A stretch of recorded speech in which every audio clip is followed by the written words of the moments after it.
boost for the economy, but the president is getting some pushback on his ideas on trade in terms of tariffs on aluminum and steel. Where do you sit on this? Well, I know this is probably trying to question free trade orthodoxies, the thing you should absolutely not do in this room or in New York City generally. But just to try to be the pushback, be the contrarian. Push back a little bit. There is something really odd going on in the trade relations. We have the way you'd expect things to be working in a healthily globalizing world is that capital would flow from the slow-growing to the fast-growing economies, from the developed to the developing world. This was the way the trade patterns looked in 1900, which was a relatively open, free trade world where the UK had a current account surplus of 4% of GDP, and the capital got exported to invest in Russian railroads or Argentina or all sorts of other countries that had higher growth rates and promised a higher return on capital. That's the way globalization is supposed to look. Today, it's quite the opposite, where the capital is flowing uphill from China to the US and is sort of the other side of these enormous current account and trade deficits the United States has. And so we sort of are exporting $100 billion a year to China, importing $450 billion a year from China, and then China, is an economy that's growing, let's say 6.5% a year, is investing in an economy that maybe is growing 3% a year, when the flows should be the other way around.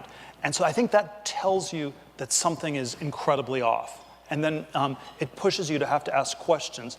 Why it is off? Why does nobody in China want to buy anything from the U.S.? Why are our goods so undesirable? Or why, are there policies that skew things too much towards consumption in the U.S. and more to investment in other places? And should we be rethinking that? Or are there intellectual property things that are not being enforced? So I think there's sort of a lot of very granular questions that we need to be asking. And so even if free trade is good in theory, and that's what you want to get to, I think the way you get there is perhaps by not being too dogmatic and too doctrinaire. And if you have people negotiate trade treaties who are doctrinaire about free trade, I always get the sense they won't actually do that much work, because if you can negotiate a good trade treaty, that's a good thing. And if you negotiate a bad trade treaty, that's still a good thing, because we know all trade is always good for everybody in all times and all places.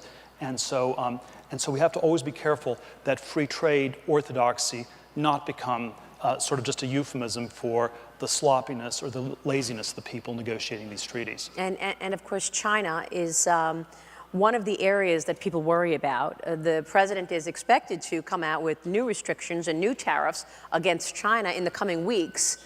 You've dealt with China. People get it when you say China steals our intellectual property.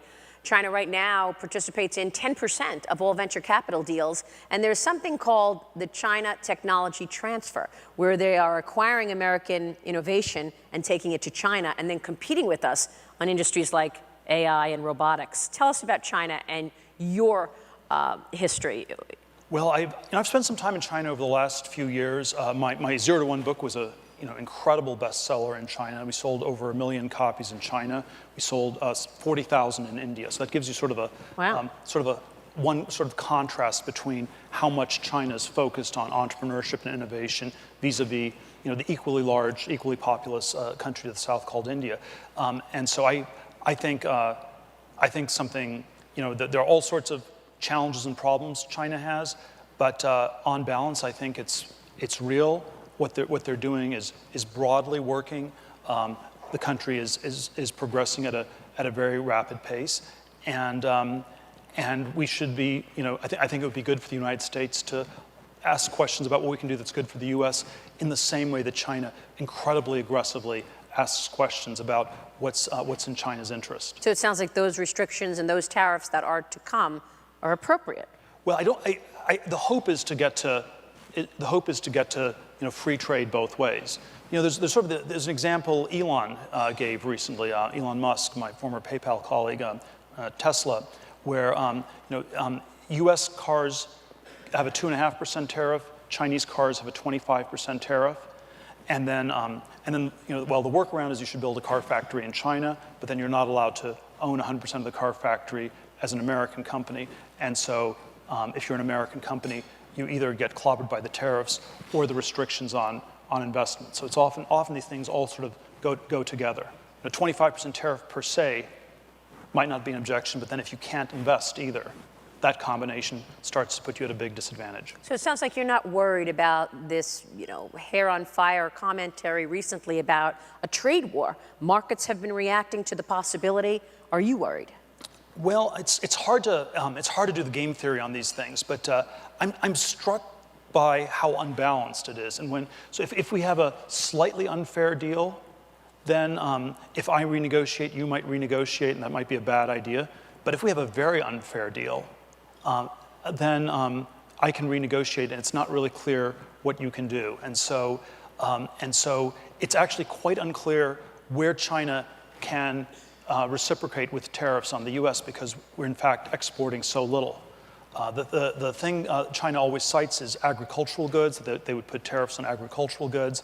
But if you look at agriculture, there's no single, the U.S. no longer has a monopoly exporter in any single area. It's like soybeans, we're competing with Brazil, and corn, white wheat, we're competing with Russia. And so these are all global commodity markets. And so those are not the kinds of things where that's likely to be that successful. So I think it's possible the Trump administration will do quite a bit. And it's possible it will do quite a bit because there's in fact no Chinese response possible. Talk with us about Europe for a moment, because there was a worry that Europe would institute a 25% tariff as a retaliatory move. Would, for example, someone like Germany, who already has a $67 billion surplus with the United States, we've got a deficit with Germany as well, would Germany or any European country threaten that enormous surplus that they have by instituting a significant tariff against the U.S.? Well, there are countries where it's more symmetrical, but certainly the two that are the most asymmetrical are China, U.S., and Germany, U.S. And so I think Germany, it's a very similar thing where it's hard to know how you retaliate in a way that doesn't hurt you more than the U.S. Again, there are a lot of different things that go into this. One of the things that leads to much higher surpluses in those countries and deficits in the U.S. is they have all these value-added taxes. So the economies in China and Germany are oriented towards investment and away from consumption. Our economy is very heavily skewed towards consumption and away from savings or investment. And that's the kind of thing that I think we should rethink. But I think that's not the thing that Germany or China really want to rethink. They don't want to shift to a much more aggressive consumer economy. That's what I thought.